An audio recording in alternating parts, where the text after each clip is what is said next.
conversar de manera directa con Jorge Lozano, quien nos va a hablar aquí sobre una iniciativa muy particular en México que él ha liderado. Adelante, Jorge. ¿Qué tal? Muchísimas gracias. Bueno, agradeciendo a Citibanamex antes que nada, a la Bolsa Mexicana de Valores por la oportunidad de ayudarme a difundir el conocimiento bursátil en una sección muy vulnerable que son los niños. Punto número 1, no hay pensiones. Esto es una cosa que hay que tener bien claro. No hay pensiones, pero si a los niños y a la gente se le quitan las pensiones, les tenemos que dar el recurso por medio del cual ellos puedan retirarse dignamente, ¿sí? Entonces es ahí donde empieza el sembrar realmente al inversionista del futuro, que son los niños. ¿Cuánto tiempo le va a llevar a un niño poder generar su patrimonio para el retiro? El comienzo de toda esta práctica, de todo esto que estoy haciendo, empezó con la Casa Hogar de Florecer, donde yo empecé a donar los servicios para educación bursátil de los niños como un experimento para saber si ellos eran capaces de comprender como conceptos tan complejos como lo que es un ETF. Amigos, quiero que veamos qué tan sencillo es, como lo entienden los niños de 5 años, qué es un ETF, un Exchange Traded Fund, por sus siglas en inglés. Hagan de cuenta que un ETF es como si fuera un pescadito, o esos guppies que tienen muchos hijitos. Pues dentro de esa mamá pescada, que en México se llama NAFTRAC, que es la acción de México, están las 35 empresas más sólidas de México. Tan solo con el hecho de que cada uno de nosotros comprara una acción de NAFTRAC, pues seríamos dueños de las 35 empresas más sólidas de México. Una de las cosas que separa a los niños de la bolsa de valores es pensar el hecho que la bolsa mexicana de valores es para millonarios. Yo les pregunto a los niños, ¿cuántos de ustedes creen que sus papás puedan tener al día de hoy 52 pesos? ¿Sí? 52 pesos es lo que cuesta al día de hoy la acción de México que se llama NAFTRAC iShares. Si cada uno de nosotros invirtiéramos en México, no solamente estamos fomentando y para el futuro nuestro retiro, sino también estamos invirtiendo en México. Y si por medio de la educación bursátil que está ofreciendo la Bolsa Mexicana de Valores, que ahorita está dándome la oportunidad Banamex para expresarlo, y si ellos también ayudaran a que la educación bursátil empezara desde los niños, para los niños sería mucho más sencillo las matemáticas si lo ven reflejado en una acción. Poder entender el interés compuesto es sencillo si lo vamos viendo cómo el dinero va creciendo conforme nosotros vamos invirtiendo. Si nosotros hacemos entender a los niños que ellos con su dinero pueden comprar las acciones de las empresas que ellos creen, de las acciones que sean ecológicas, de las acciones que sean o de como tipo Disney o de alimentos como Alsea, las que sean. Pero ellos pueden decidir hacia dónde quieren llevar el futuro de México y del mundo. Y eso es una de las cosas que yo a ellos les comento. Aquí fue cuando justamente a los niños los llevé después de estarles haciendo entender qué es un ETF, que es, en el caso de México es la acción que contiene las 35 empresas más sólidas de México. Preguntarles, por ejemplo, a los niños qué significa que un mercado vaya en bull. Y quiero que también ustedes se lo aprendan, amigos. El mercado se llama que va en toro, en bull, porque los toros se embisten de abajo hacia arriba como cuando están en la plaza de toros, ¿no? Entonces, en esa embestida, por eso se dice que los mercados van en toro, que van alcistas. Y un mercado va en bear porque el oso ataca de arriba hacia abajo con un manotazo. Por eso es los mercados bajistas. Eso a los niños les llamó mucho la atención, el saberlo y relacionarlo con los animales, y eso les encantaba, ¿no? Entonces nosotros vimos la evolución de México. A ver, vamos a ver la siguiente diapositiva de la anterior. Aquí nosotros vimos, y ven esta caída en la 51.88, que es como estaba en la acción del NAFTRAC, vemos una caída muy impresionante, que fue la caída de las hipotecas subprime en el 2008. ¿Qué fue lo que pasó con México? ¿México se acabó por la caída de la hipoteca Supreme? No, México salió adelante. Tardó un año, pero los rendimientos que dio México, si nosotros hubiéramos invertido en México desde ese entonces, hubiéramos tenido ganancias espectaculares. Dice la teoría Dow, que es lo que le explico a los niños, que la historia siempre se repite. ¿Y qué pasó entonces ahora con el coronavirus? México, como dijeron los compañeros anteriores, tuvo una gran caída, pero tuvo resiliencia. Eso mismo fue lo que marcó que México, por supuesto que iba a volver a salir adelante. ¿Qué fue lo que pasó? Quienes invertimos nuevamente en México, quienes creímos en México, volvimos otra vez a recuperar nuestra inversión. Y fíjense el gráfico, 51.88 después de la caída del coronavirus, una recta así, hacia arriba espectacular. ¿Sí? Esto que es lo que les digo a los niños, la mejor estrategia es invertir cuando los mercados caen. Pero para eso tenemos que hacer el análisis de los países conforme la historia. México se ha recuperado, a México lo han saqueado muchas veces y México ha vuelto a salir adelante. Conforme haya gobiernos más honestos, conforme generemos niños con mayor inversión, vamos a poder generar un México que sea un México potente, un México potencia mundial. Que ese es el objetivo de sembrar la semilla en los niños. Es ahí donde deben de estar todos los esfuerzos. Agradezco muchísimo, bueno, es que aquí dice que ya me acabó el tiempo, pero yo nada más creo que tuve 5 minutos, o puedo extenderme un poco más, o ya no. Sí. ¿Sí? Bueno, pues entonces pues, quiero poner aquí de estas diapositivas. La verdad, no les quiero contar rápidamente la experiencia con los niños de la Casa Hogar de Florecer. Estos niños son niños que recogían de señores que, pues bueno, sus papás que están en la calle o en una coladera o debajo de un puente, y los niños no están en condiciones muy buenas que digamos. Realmente por eso fue el experimento. Si estos niños que en teoría no tenían una gran capacidad porque a lo mejor no estaban bien alimentados o no tenían situaciones familiares que fueran convenientes, de verdad les prometo que fueron los niños que aprendieron más rápido, porque ellos vieron en la bolsa de valores un mecanismo para salir adelante, un mecanismo para salir ellos adelante y sus familias también.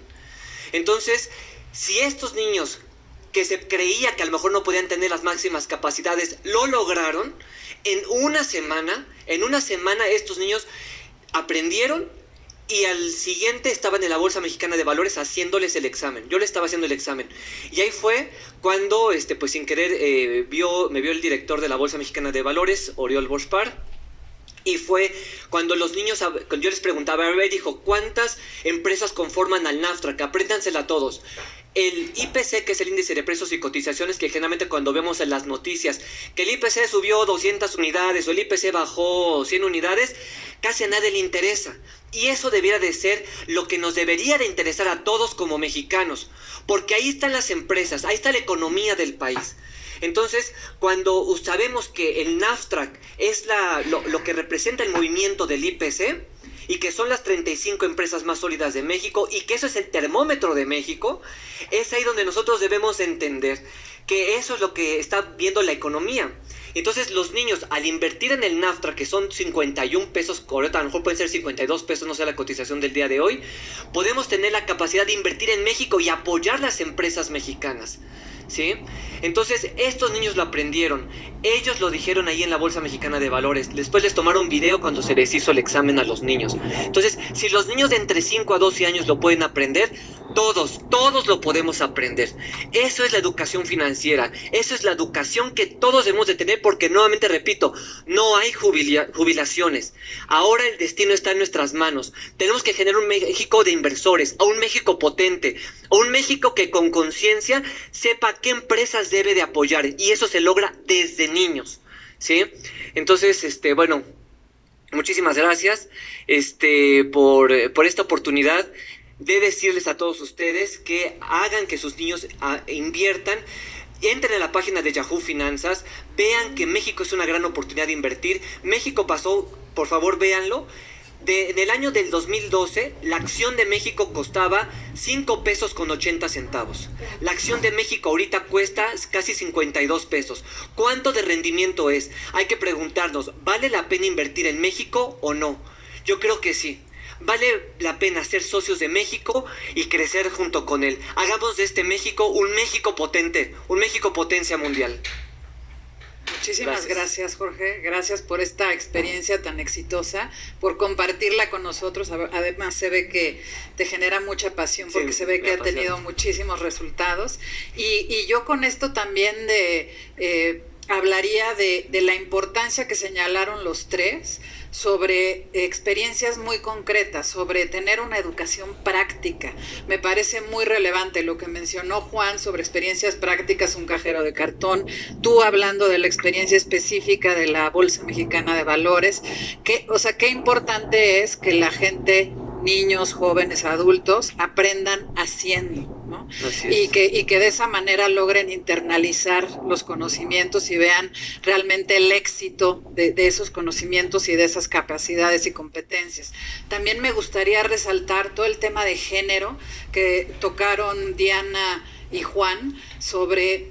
Este tema me quedó mucho en la cabeza de que las mujeres no tienen posibilidades de ahorro, pero porque no tienen los recursos.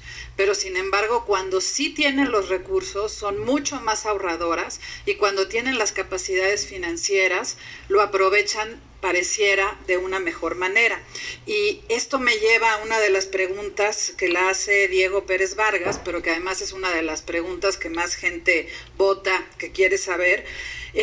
Y seguramente se hizo durante la presentación de Diana, pero me gustaría que Diana y Juan hablaran de este tema. Si ustedes creen que la brecha de género en educación financiera puede cerrarse más si la educación comienza desde los primeros niveles. Esto también toca un poco lo que tú trataste, Jorge, de si empezamos con educación financiera práctica desde los primeros niveles, ¿podemos lograr mejores resultados o no? Y también otra pregunta ligada que me gustaría es si estos temas de educación financiera práctica deberían estar desde la escuela primaria en todos los países de Latinoamérica, si deberían ser parte de los conocimientos que se enseñan en la educación formal. No sé si alguno de ustedes quisiera empezar con alguno de estos respuestas. Jorge. Sí, bueno, yo definitivamente ese es un tema que me apasiona mucho. Yo de veras no creo que ya debe ser ni siquiera una pregunta, ya debe ser una cosa que el gobierno mexicano debiera estar tomando acción de verdad en implementar la educación financiera en México desde pequeños. Simplemente, como le dije, no hay jubilaciones. El destino de los niños debe de estar en sus propias manos. No debemos de tener adultos, cuando esos niños crezcan, ya que están de la tercera edad, que tengan una mala calidad de vida. Los norteamericanos, quiero insistir, viajan por todas partes del mundo porque ellos invierten el famoso 10%. Lo que ellos ganan, el 10% de todo lo que ganan, lo meten a la bolsa. ¿Sí? Si también vemos que a través de la Bolsa Mexicana de Valores con el SIC, que es el Sistema Internacional de Cotizaciones, podemos comprar acciones internacionales. Entonces, desde México podemos comprar acciones de México, el Standard & Poor's 500, y ellos, los niños, deben de generar su destino financiero. Entonces, eso yo estoy por supuesto de acuerdo, desde la primaria debe de ser. Sí. Diana, Juan, ¿quisieran comentar algo al respecto? Adelante, sí, bueno, Diana, por favor. Gracias Juan. Bueno, muy brevemente, estoy completamente de acuerdo que todos estos temas de educación financiera, educación económica y financiera se deben incorporar desde los primeros años de educación y deberían incorporarse en el currículo escolar. Realmente la educación financiera es transversal a muchas de las competencias, digamos, tanto desde competencias matemáticas, competencias ciudadanas, ciencias sociales, etcétera. Y realmente partir de que la educación financiera se tiene que ver como una herramienta para darles a los niños realmente la oportunidad de poder tomar mejores decisiones financieras. Y es que desde niños tomamos decisiones económicas y financieras, o sea, decisión desde en qué utilizar nuestro tiempo, si seguir jugando ¿no? el videojuego o estudiar, o temas relacionados con las diferencias entre necesidades y deseos, pasando por los temas de sostenibilidad y ambientales que también mencionaba el subsecretario de Hacienda y Crédito Público. Entonces, sí considero, digamos, que esta visión, digamos, más de incorporar estos temas como parte de la formación ciudadana, de generar mejores ciudadanos que tomen mejores decisiones, tanto para ellos como para la sociedad, porque al final, pues, estas decisiones individuales van a tener un impacto en la sociedad, pues es muy importante que se incorporen desde la educación primaria. Adelante, Juan. Juan, sí. Gracias, Diana. Bueno, yo en el mismo sentido de lo que dice Diana, desde luego, o sea, no hay ninguna razón para pensar que lo financiero es un ámbito de adultos y no de niños, ¿no? La educación, pues, al final de cuentas crea estructuras mentales fundamentales para toda la vida, ¿no? Para tomar decisiones, para aprender a riesgos, para planear. Y yo creo que los casos prácticos que tienen que ver con las finanzas están absolutamente asociados con ese tipo de desarrollo de estructuras mentales que inician desde la infancia más tierna, ¿no? Entonces, desde luego estoy completamente de acuerdo con que las currículas educativas desde el nivel primario más bajo deben contemplar este tipo de contenidos. Y en relación a la otra pregunta sobre la brecha de género, pues desde luego creo que sí se puede avanzar con mayor rapidez en el cierre de esta brecha si empezamos antes. Yo creo que las estrategias de género actualmente han trascendido de lo que comúnmente pues se ha denominado como el empoderamiento económico de la mujer, es decir, contenidos y estrategias para la toma de decisiones intrahogar en relación a los recursos escasos del hogar, la toma de decisiones hacia los hijos y las hijas, etcétera, desde las mujeres. Pero hay una dimensión del género pues que busca transformaciones de estructuras, o sea, que va más allá del empoderamiento económico de la mujer y que va hacia la transformación también de estructuras mentales y comunitarias y familiares y sociales, y creo que eso se puede cambiar desde la educación, desde los primeros años también, ¿no? Entonces, yo creo que para ambas preguntas, pues mi respuesta es sí, desde luego que la educación es más educación y antes. Muchas gracias. Y sí, digo, Vanessa, si me permite solamente, adelante. porque no respondí a la primera pregunta que me parece fundamental y completamente de acuerdo con lo que mencionaba Juan. Y de hecho es interesante ver que en los resultados de las pruebas PISA no hay brecha entre niños y niños hasta los 9 años. A partir de los 9 años es que se empiezan a evidenciar brechas en habilidades matemáticas, sobre todo de lectura, etcétera. Entonces, digamos que hay un momento en que todo este tema de las normas sociales y de los temas culturales, de cuáles son esos roles de los niños y de las niñas, realmente impacta, ¿no?, esta brecha. Entonces, eso es muy importante que se incorpore en la educación primaria y secundaria. O sea, realmente, digamos, esto viene pues desde normas sociales, temas culturales, pero que se tienen que tratar también en las escuelas, que los maestros, los padres y la sociedad sean conscientes de eso, porque realmente es muy diciente ver, digamos, que estas brechas no se ven en la primera infancia, sino que las brechas se empiezan a presentar posterior a los 9 años. Muchas gracias, sí. Y bueno, también aquí hay una pregunta y déjenme nada más poner en contexto de que se ha documentado en los distintos países de Latinoamérica que nuestras poblaciones prefieren el uso de efectivo, hay poblaciones que se asustan o les impone entrar a una sucursal bancaria, hay cierta desconfianza que ustedes lo mencionaron en las instituciones financieras, no se diga en la bolsa porque no se conoce, y en ese sentido hay ciertos sectores de la población que actualmente están realmente excluidos por estos temas culturales, no se sienten cómodos con las instituciones financieras, nosotros lo tenemos también documentado.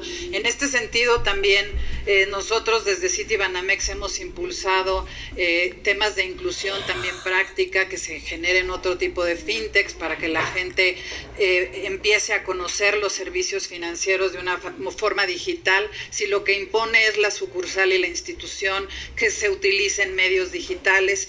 Me gustó mucho en este sentido lo que expuso Juan de los casos prácticos para mejorar la capacitación de mujeres, y en ese sentido decirles, la pregunta está, hablamos de la niñez y de la importancia de la niñez, pero si no se inicia la educación financiera desde niños, todavía la población mayor, incluso adultos y adultos mayores, todavía es posible que reciban este tipo de capacitación y competencias y para ellos también es relevante todavía.